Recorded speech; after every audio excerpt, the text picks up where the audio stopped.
देखंतु 2003 मसीहारू आमे ब्रह्मगिरीवासी ब्रह्मगिरी को एनएससी घोषणा करने राज्य सरकार पाखरे दाबी कर आसुचु।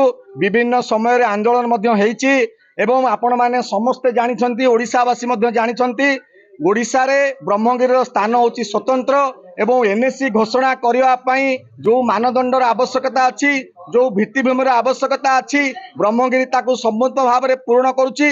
एवं राज्य सरकार जिते समीक्षण करते सेतेबेले से जानिथिले जदि ओडिशार कौन सी जगह भी एनएससी घोषणा करा जाए ताले ब्रह्मगिरी एक नंबर रहिबो। किंतु माଳ माଳ जगह को जो जगह एनएससी घोषणा हवा पई योग्य नुहे ताकू घोषणा करुथिले मध्य ब्रह्मगिरी को जानी शुणी जो हतादार करा जाउची ताकू विरोध करने आम आज समस्ते सबु वर्गर लोक मैंने एकाठी होइछु।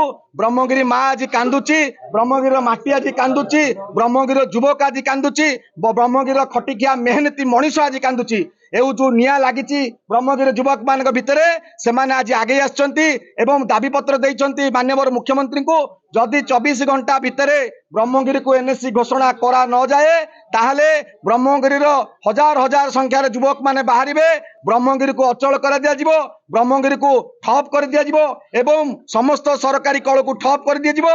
एथिपाई राज्य सरकार दायी रहिबे एवं मु आपण मानक माध्यम रे माननीय मुख्यमंत्री को आउ थरे अनुरोध करबा को चाहे, माननीय 5टी अध्यक्ष को आउ थरे अनुरोध करबा को चाहे ए जो आचरण विधि लागू पूर्व ब्रह्मगिरी को ब्रह्मगिरी माँ को सम्मान देकी सी एनएससी घोषणा करंतु, अलारनाथ को सम्मान दियंतु।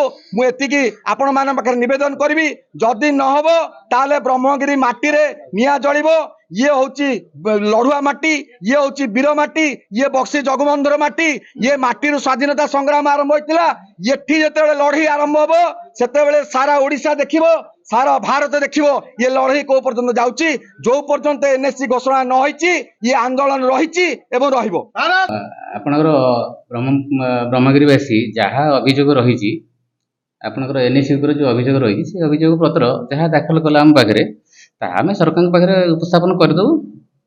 सरकार जहाँ चिंता करेंगे जो ठीक भाव से करेंगे।